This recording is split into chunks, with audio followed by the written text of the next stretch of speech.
So just to kind of conclude before we kind of throw it out there, social media allows you to connect with your audience in ways that are pretty unimaginable for marketers a number of years ago. It's effectively an open invitation to engage with your target audience.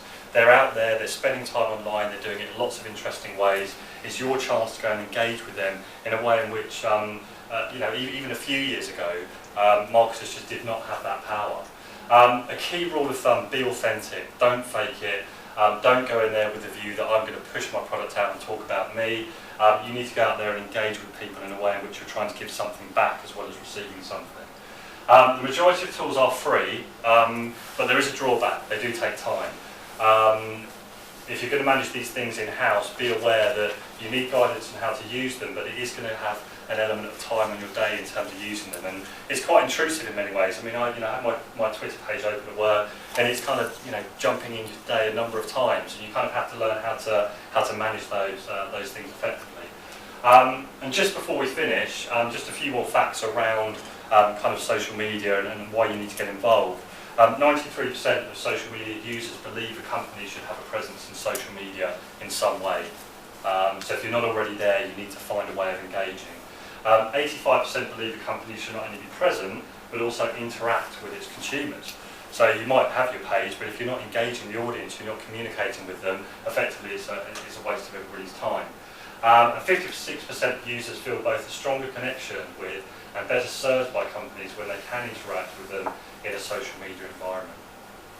So some food for thought to go away with. So I'm going to kind of shut up really, and just be interested to know for companies who may not be using these tools at all, if that's anybody, because there's a lot of hands going up. Maybe to talk about some of your businesses and maybe put me on the spot a little bit and see if we can kind of talk about some of these tools and how they might relate to you if you're not already using them, which is a bit of a worry. Who's not using any of these tools at all? There you go. One. We're an environmental consultancy. Oh my god. So I mean, I guess we'd be akin to a sort of traditional engineering consultancy or something. Yeah. The nearest thing, and I guess again, the people that I deal with, obviously older than most of the people in this room. Yeah. Perhaps not too familiar with these types of tools. When you talk about environmental consultancy, what specifically? Water resources. So we work internationally on water resources projects. Okay. And in the UK as well. Yeah, across the world. But yeah, dealing with mine managers or people in the environment agency. Yeah. I'm not sure. Well, I've never thought about this before. But I'm not sure how well it would work for an organisation. I think it depends. In order to be able to spread the message about the work that you were doing, things like blogging. We didn't really talk about it too much today, but things like different forms of content, such as video, for example, to be able to demonstrate some of the projects that you're working on in a slightly more interactive and interesting way. Yeah. To be quite fair, no offence to you, if I was just to kind of find a page of content about the latest project you're working on, I probably wouldn't really engage with it. Yeah. But if it's presented in a way which I found engaging and interesting, using something like video, for example, actually that might well be interesting. There's a really amazing kind of organisations such as NASA, for example, that are using places like Twitter.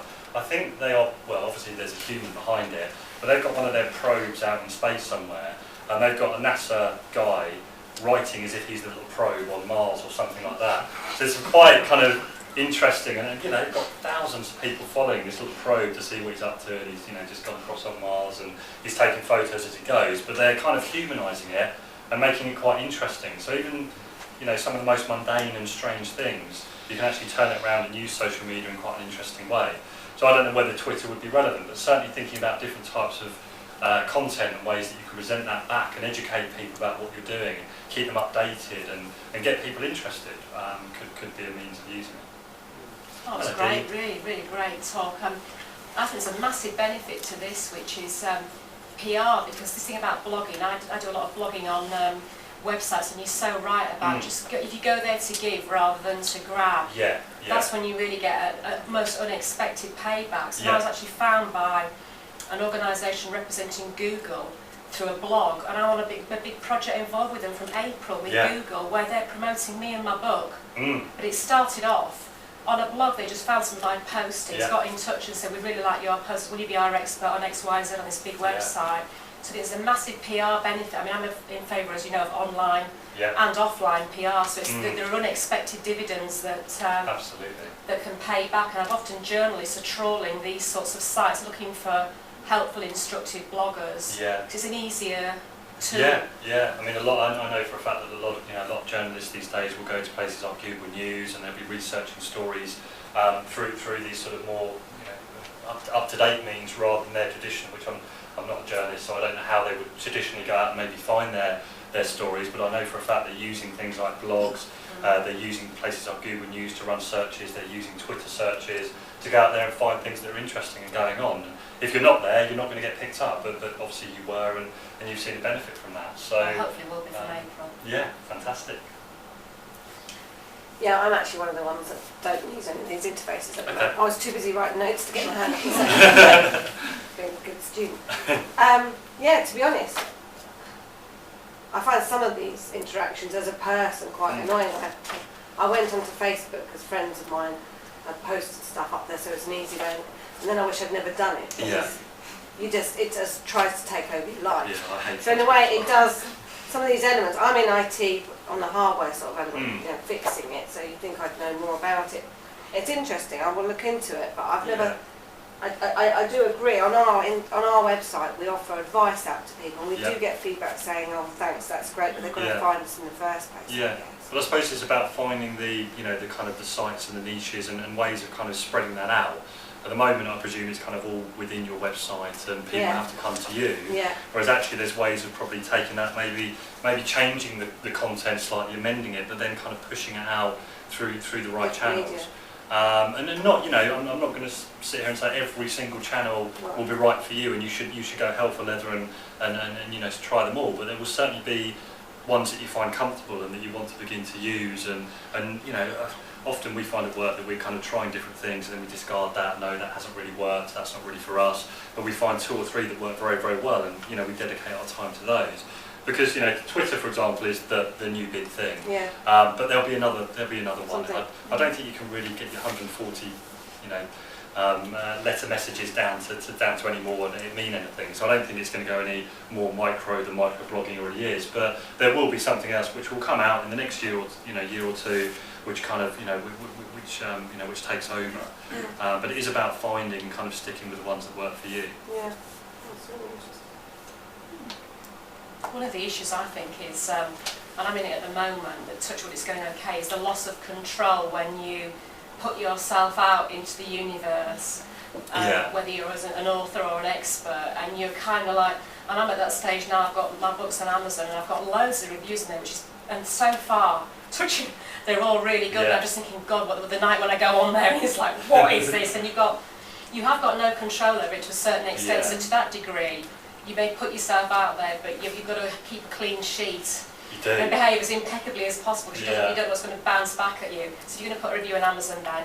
You do have to be ready. It's a good point. I think if you're running an organisation and you've got different people who are within the business, kind of getting involved in these different networks and so on, you've got to set some kind of communication guidelines. We've done it with Twitter, for example. We've said, between the hours of 9 and 5. This is how we kind of like you to use the tools if you were using them ultimately on my time. But I read a thing the other day about a guy, I don't know if anybody saw it, but a guy that got a job for Cisco over in America. And he'd been offered the job and everything, but I don't think he really wanted it, did he? Because he wrote something on Twitter that was rather derogatory about the company, that kind of said, I'm kind of taking this job, but I don't really want it in a slightly different way. It just so happened that the guy from Cisco was kind of picked that up on a search, because I think he searched for the word Cisco, didn't he? So he found everybody that put a tweet about that. Read the guy that he just employed and then phoned him up and told him not to bother. So you do have to be really, really careful about what you're writing and how you're putting yourself out there, because on numerous occasions recently with big businesses, people like the Virgin staff, they were kind of slating their customers and things like that. They all got the sack. You have to be really, really conscious of what you're putting out there and how it's going to be perceived.